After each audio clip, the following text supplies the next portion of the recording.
Why do we choose pendulum? Because pendulum is the world's most accurate timekeeping technology until 1930s. So who invented the pendulum? Galileo in 1602 was the first to study the properties of pendulums. Unfortunately, he died before completing his studies. But Dutch scientist Christian Huygens built the first pendulum clock, and he successfully published his theory of the pendulum in 1673. What are basic knowledge before going to a topic? There are some laws and equations we must know before starting. Force equals to mass times acceleration, which is from the Newton's second law. Weight equals to mass times acceleration of gravity. Time period equals to 2 pi over omega, where omega is the angular frequency. Acceleration equals to negative omega square x, where x is the displacement from equilibrium. Moreover, sin theta equals to opposite side over hypotenuse, which is x over L in this graph. What are the assumptions? Frictions from both air resistance and the system is negligible. Pendulum swings in the perfect plane. Arm of the pendulum cannot bend or stretch and is massless. Most important, sin theta is approximately equals to theta when theta is small. Here is a model of simple pendulum. There are two forces acting on the ball, the string tension T and the weight of the ball. We know that weight equals to mg. So now let the distance from equilibrium to right be x, while distance to the left would be negative x. Fx is the force in the x direction. As the force tends to return equilibrium, it is negative.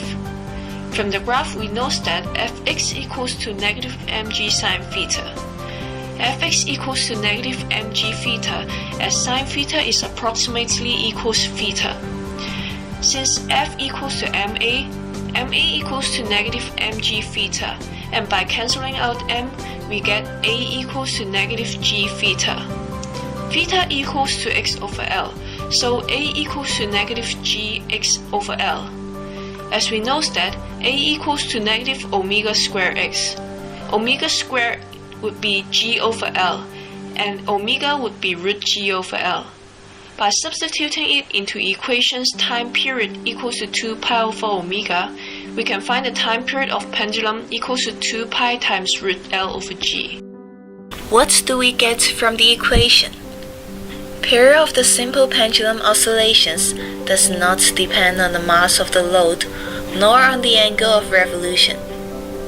It increases as the length of the pendulum increases, and it varies as square of length of pendulum. So how is it related to daily life? Pendulum clock. Pendulums have been used in clocks for hundreds of years because the motion is so regular. Although the accuracy is reliable, it's less common these days because of its size. So where do we use it now? To find your latitude. It's very useful when you get lost. Each time when it completes a full swing, the bob is to the left or right of its previous position. If you're in the northern hemisphere, it's to the right. If you're in the southern hemisphere, it's to the left.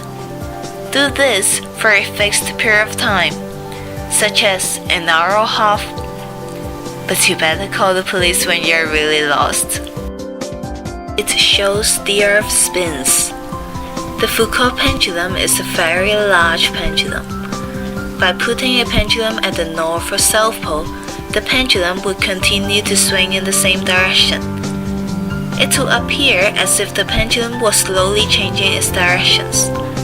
But the truth is, the Earth is revolving underneath the pendulum.